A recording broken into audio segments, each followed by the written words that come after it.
On today's show, the Jose Iglesias game, and perhaps even the new lineup order give the Padres a much-needed bounce-back series win in walk-off fashion following a disastrous stretch against the Dodgers.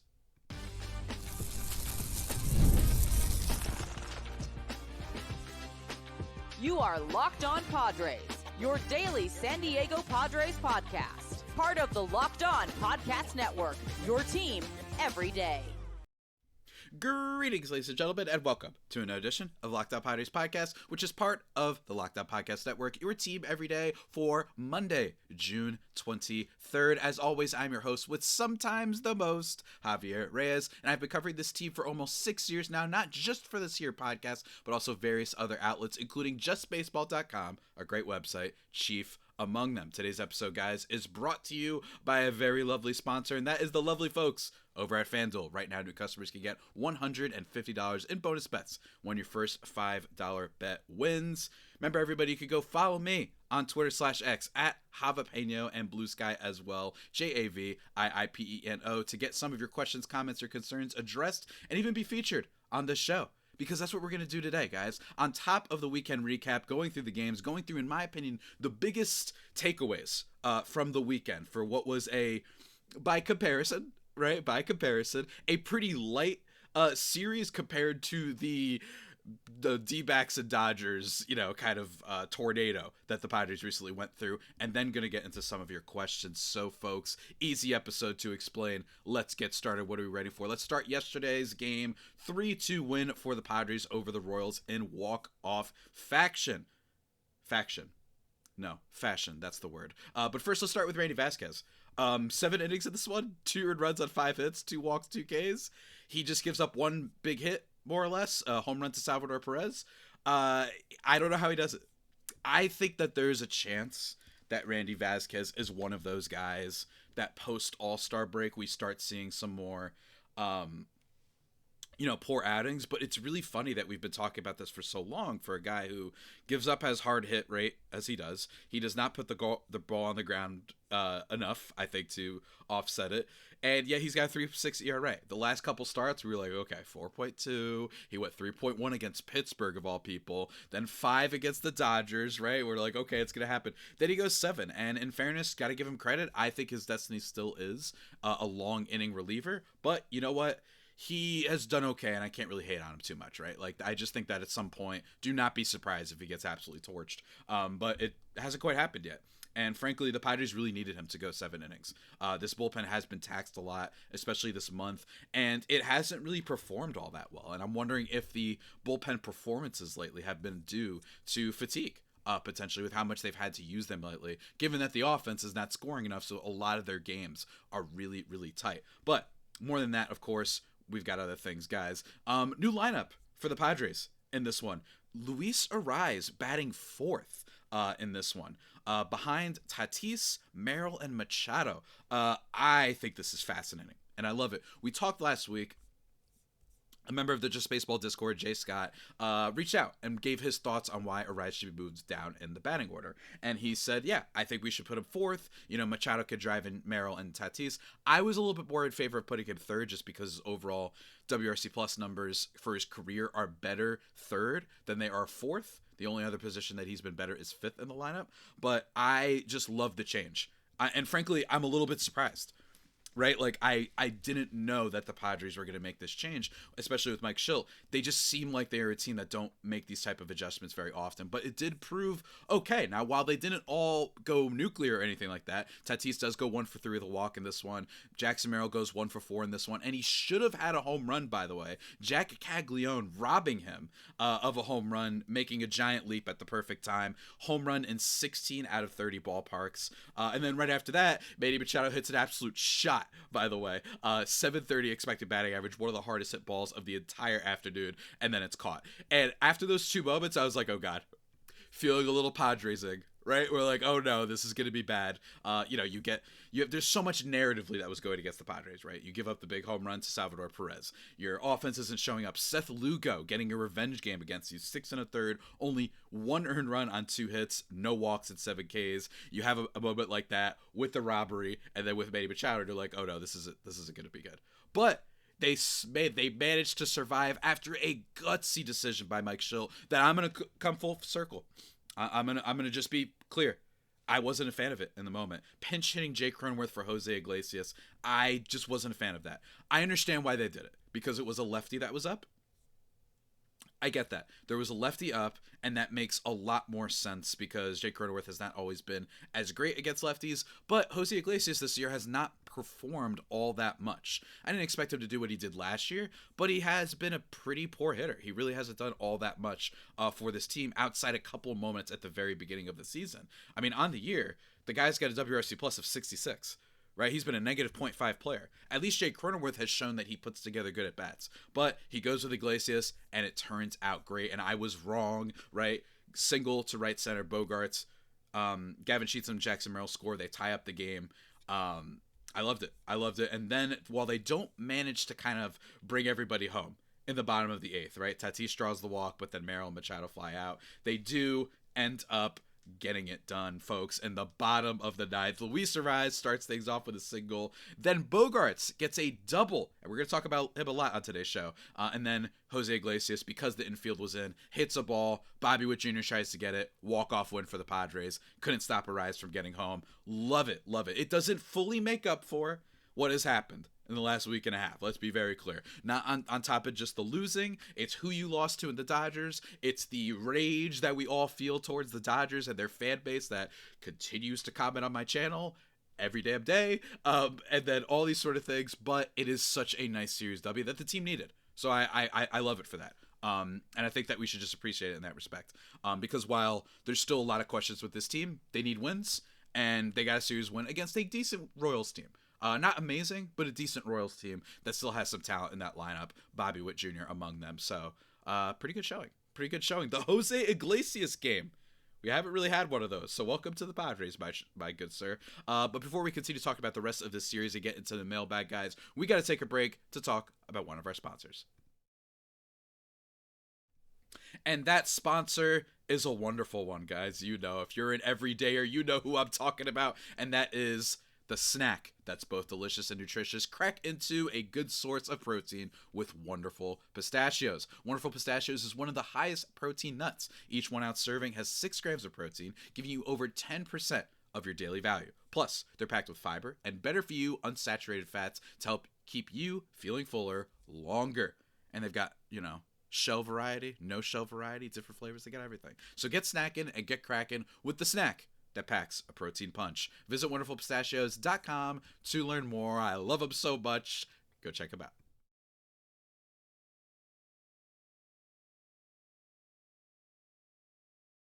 And just like that, everybody, let's get back into this here podcast. Remember, you can follow me on Twitter/X and Blue Sky at Javipeno, JAVIIPENO. Let's talk about not the last two games, but the other 2 games of the series, because we started with yesterday's because that was the fun one. Walk off, baby. We love to see it. Jose Iglesias, man. OMG. We just love to see it over here.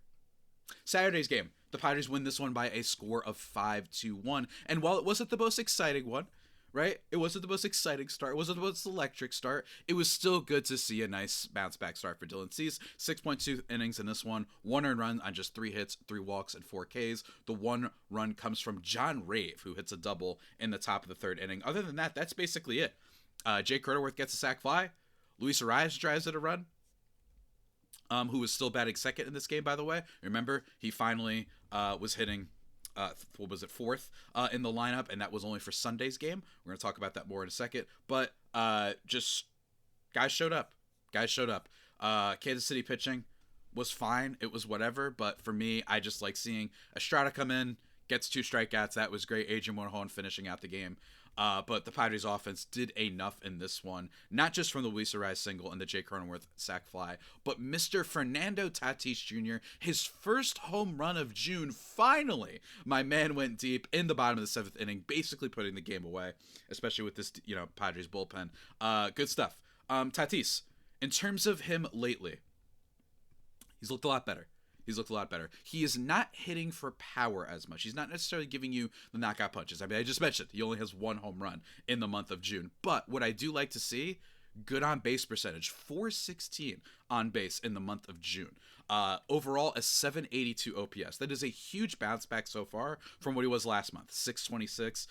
It's not quite what he was the first month, right? Had a 986 OPS. But if he just keeps putting together months like this and has a month or two where he has an 850 or whatever, that's going to be a great player. And in general, Tatis, and don't get me wrong, greatly inflated by two things. Number one, he was literally an MVP of the league the first month of the season. Like, that's just how good he was. But overall, the other thing has been his defense, right? Like, his defense has been so good that it also inflates his WAR total a little bit. But even still, he's 8th in Major League Baseball in wins above replacement. That's higher than guys like Kyle Tucker. That's only a notch below someone like Corbin Carroll, Shohei Ohtani, Pete Armstrong, Bobby Witt Jr., Jeremy Pena of the Astros, a little bit of surprise this year, Cal Raleigh of the Mariners, and then Aaron Judge, number 1, of course. So yeah, like, he's right there. So if he could get his batting back and continue to play the great defense that he's played this year, this is still a star player. I just think we have to retinker our star thoughts and say, well, what is that exactly?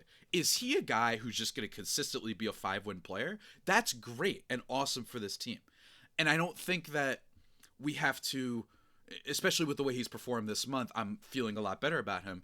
Just because he might not be Ken Griffey Jr. does not mean we have to feel a little bit like, oh, that's disappointing. It's like, well, that often happens. And this is one of the things I don't like about baseball sometimes, is people love to project a little bit too much. Everybody goes in the first year and they look at data and they say, boom, this is who they're going to be. That's it. The end, right?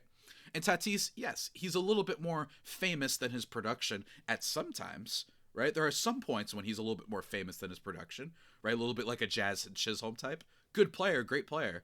But with Tatis, I still think he's awesome. And I think that he deserves a lot of credit. I just think he was really out of sorts last month. And I still think he's adjusting. I mean, yes, I understand he lowered the leg kick. He has a little bit wider of a stance, all those things. But still, those are still adjustments. And there's probably going to be moments when other teams adjust to his adjustments. But overall, 782 OPS. I love that he's walking more. I know he isn't hitting for power, but that's going to come, especially considering he hits the ball harder than basically everybody in the sport, absent the usual suspects, right? He's going to put the bat on the ball. He's going to be great. And he's not swinging at garbage. I would like to see him do better against lefties on the top of the zone. But overall, I love what I'm seeing from Tatis. And I love what we've seen ever since the Bogaerts video. 2 for 4 for him in this game. Really nice showing from our guy Bogaerts. Look, I'm not reversing my thoughts on what I said about him last week. And I thought what I said about him in last week's video, the $280 million mistake, that I still kind of stand by it. I still think that this contract is a big mess, and that it could be one of the worst contracts I've ever seen in the entire sport. Right? It's possible, but he's played a lot better, and that does not make me take back what I said in the video. But what it does is reinforce one of my points, not just give myself credit, which is I do not believe in giving up assets to trade this guy. Point blank. I'm just not a fan of that. I think he could be much better than what he is right now. And while that's not worth the money, and it's unfortunate, right? It's not worth the bajillion-dollar deal they gave him for 11 years. I still think he could be salvaged to be decent. And I don't want to trade up assets to get rid of decent and then also probably still have to pay for that contract too. Just doesn't seem worth it to me. You got to live with it. But 2 for 4 from him in this game. Absolutely love to see it. Friday's game, the only loss that the Padres had though, on this weekend series. Pivetta, bad start for him. Worried about Pivetta is a little bit complicated, right? Like, I don't know if that's the way I describe him, but 4.2 innings in this one, 4 earned runs on 6 hits, 2 walks, and 3 Ks. Had a couple things just not go his way in this one.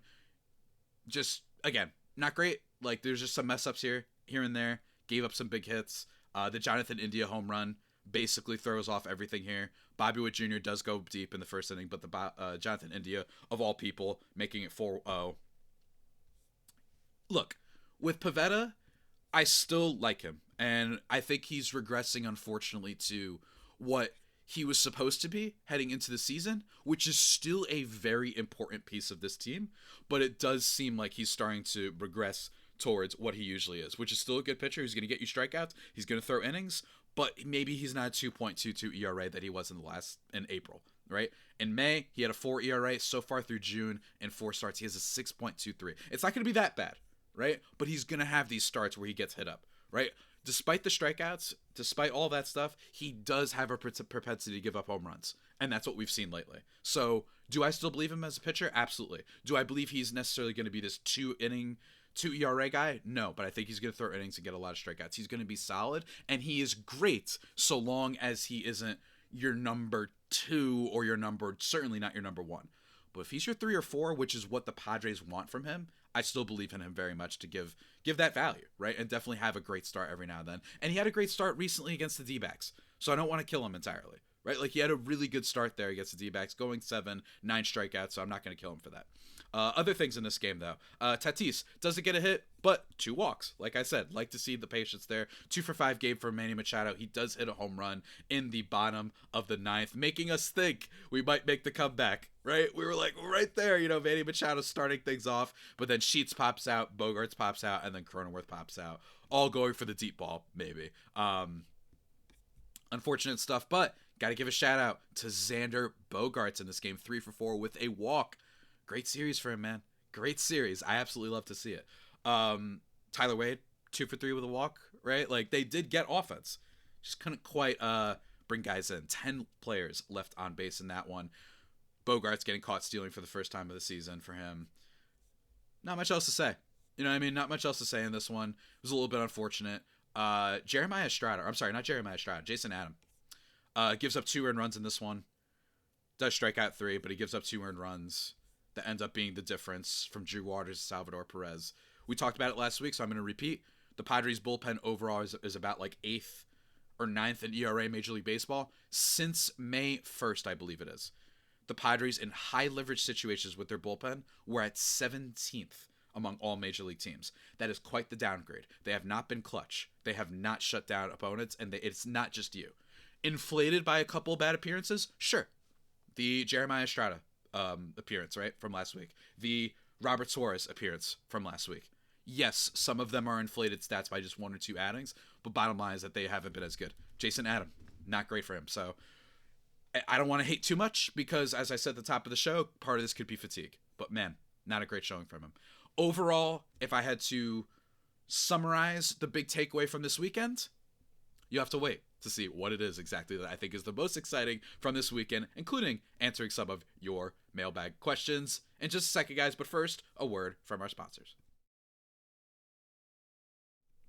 And folks, that sponsor is the one that you heard at the top of the show, and that is our friends over at FanDuel. And with summer sports in full swing, and whether you're all about baseball under the lights, golf on the green, or high-stakes soccer action, FanDuel is the best way to make every game even more exciting. And you're already following the action, so why not make it a little more thrilling? With FanDuel, you can get in on the game while your friends are getting sunburned at the beach. FanDuel, anti-beach confirmed. Love you guys very much. Welcome to the resistance. But if you're new to FanDuel, don't worry, guys. New customers can bet $5 only and get $150 in bonus bets if your first bet wins. So open the FanDuel app today or visit FanDuel.com/lockedon to get started. Go check it out.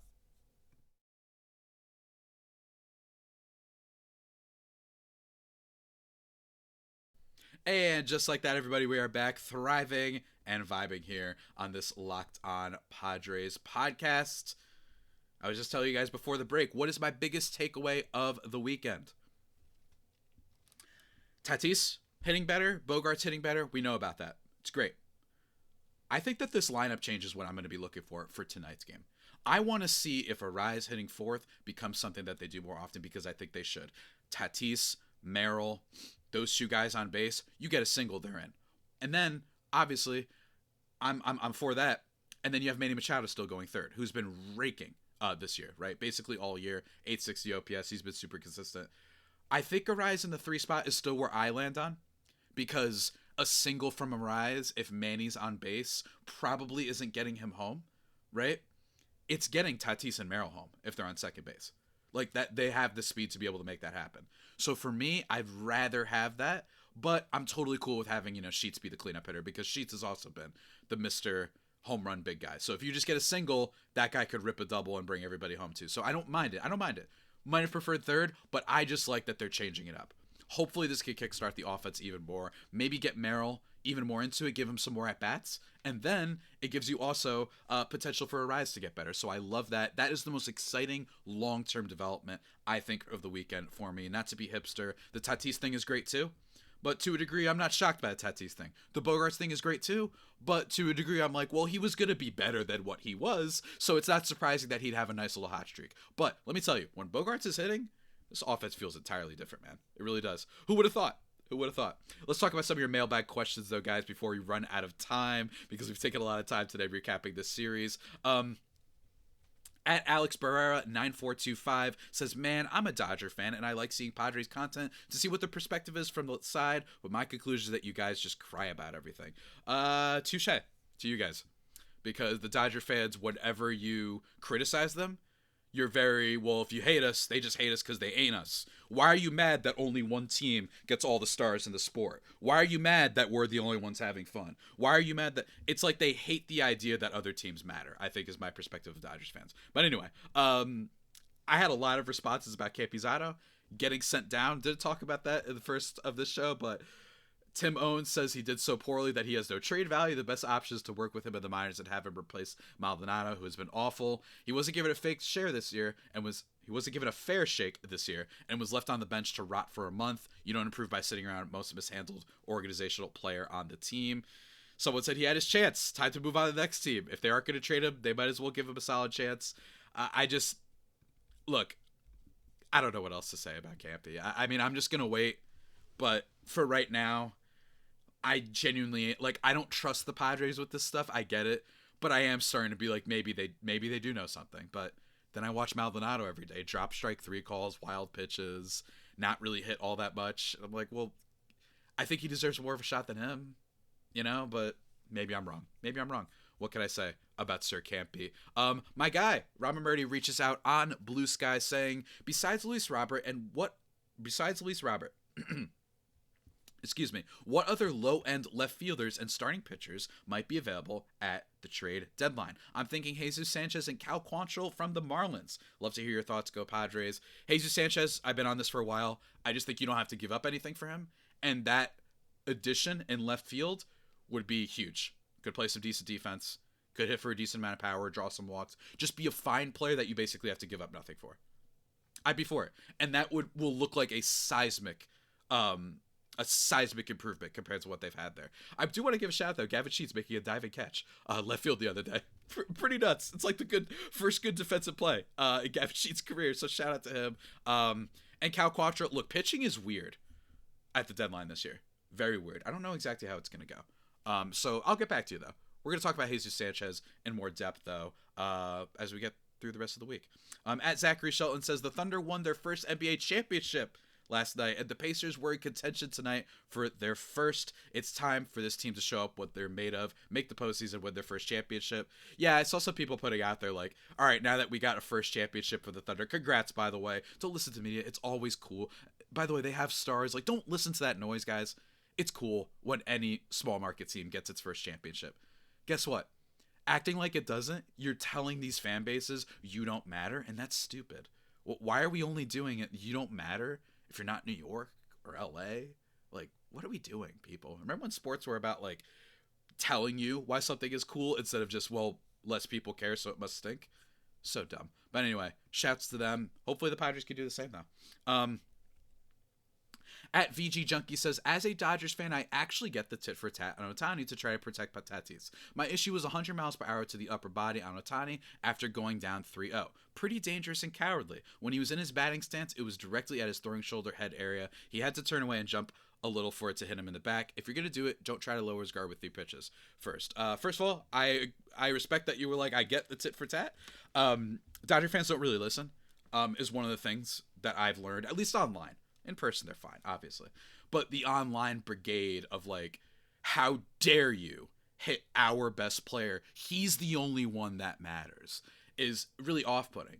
But I understand what you're saying here. Suarez did throw 100. Like, that stinks. And I do appreciate that Ohtani was like, all right, enough. Like, let's just, everybody calm down. We're good. Like, I get that. And I agree with you. On 3-0, I get it, right? It's possible that he didn't go. My only explanation for it, and this isn't an excuse whatsoever, it's possible Suarez was like, I lost him in this at bat. Let me hit him before. I might as well. Maybe that's what happened. And honestly, don't like that he didn't own up to it. He was like, oh no, it was a mistake. I didn't mean to. I know he has to said that, but I kind of wish that he owned it. But anyway, moving on though, there were more Dodger comments for sure. At RichJH9, this was one of my favorite. Out of the 8 hit by pitches in the series, the only 2 that we know with certainty had intent behind them were the pitches that drew Ohtani, and he's the one that wore them and took his bases with no senior drama. So here's what I like about lying. Jose Iglesias and Bryce Johnson both got hit. Bryce Johnson got hit first. No one talks about it, right? Because it doesn't matter if it's not a Dodger. And then Tatis got hurt, so they hit Ohtani. So 2 for 1, right? Like, so that's how the Padres viewed it. And Tatis has been hit more by the Dodgers than any other team has hit him, right? I understand part of that is that he's a little bit close on the plate, but whatever. Again, Dodgers aren't going to care. They don't care. I understand that. I'm preaching to nothing right now. Just giving my take. But Iglesias and Bryce Johnson got hit, and Bryce Johnson got hurt. You know what I mean? Tatis got hurt. That's not drama. That's just like they got hurt. You know what I mean? Like, he was out of the game. Like, we were scared that he was injured. And then with Iglesias, he wore it. There are other guys that have been hit on the Padres that have worn it. So I think that's ridiculous. But whatever. Another comment, because why not? At Lawrence Mora 2826, can we finally put this notion of a rivalry to rest? Be content to be the little bro of the world champs. Again, I love this. I just love it. I love it. Just this idea that, well, we beat you a bunch and now it's done. Everyone you know loves watching Padres-Dodgers. It's just a fact. It's the best rivalry currently in sports because there's hatred there, right? And I think that's what makes it so exciting. And number 2, just to hate it a little bit more, because why not? Yeah, congrats. You guys choked like dogs ever since I was a freshman in high school, which was back in 2012. You choked like dogs every single year. You finally won in a shortened season, and then you finally won in a full season when you spent more than $1.5 billion. Congrats. Definitely built, not bought. Moving on, though, we got so many more. At Ashley Yang 8931 says, calling this the worst baseball contract you ever seen. Have you forgotten a certain third baseman who's supposed to be playing with the Angels? LOL. Totally get that in reference to my thoughts on Xander Bogaerts. The only reason I say maybe not as much is because, in fairness, Rendon kept getting hurt, right? Kept getting hurt. I know Bogaerts has the wrist, but the reason why I think it might be worse is at least we have an explanation maybe for why Rendon fell off the face of the earth, right? It's because he kept getting hurt. While with Bogaerts, it's like, yeah, he's had some health issues, but mostly when he's up there, he's been bad outside that first year. But you're right. It is very, very close. And I don't know. It's a little bit up or down for me. I just think that the length is insane for Bogaerts, but I totally get what you're saying. Let's end the podcast on this, though. We'll answer the rest of the questions that you guys sent, but at Tony Sue 8860 says, agree on Luis Robert if it costs the Padres no more than a couple low minor leaguers who are maybe 3 to 5 years from possibly getting a major league audition. Won't happen. White Sox are emotionally invested in him. He's the only survivor, basically. Considering how badly Luis Robert is playing right now, it's a gamble to ask a roster spot or risk a roster spot and starting assignment on him, but it's a risk worth taking. And on the Padres, unlike the White Sox, he wouldn't be expected to carry the team. Yeah. That's how I feel. I agree, Tony Sue. I just, like, how are the White Sox going to be able to trade him for a big package? He's been terrible. So if you're the Padres, like, you don't have to be amazing. Just be a good player. And you have the upside of being even better. But it's okay if you're not even better. You just have a lot of upside. We'll see. We're probably going to talk about Luis Robert and many other things over the course of this week, and especially when we get closer and closer to the trade deadline. But that about does it for today's edition of Locked Up Padres podcast, guys. Until next time, stay safe, and of course, stay faithful. My Friar Faithful homies, take care.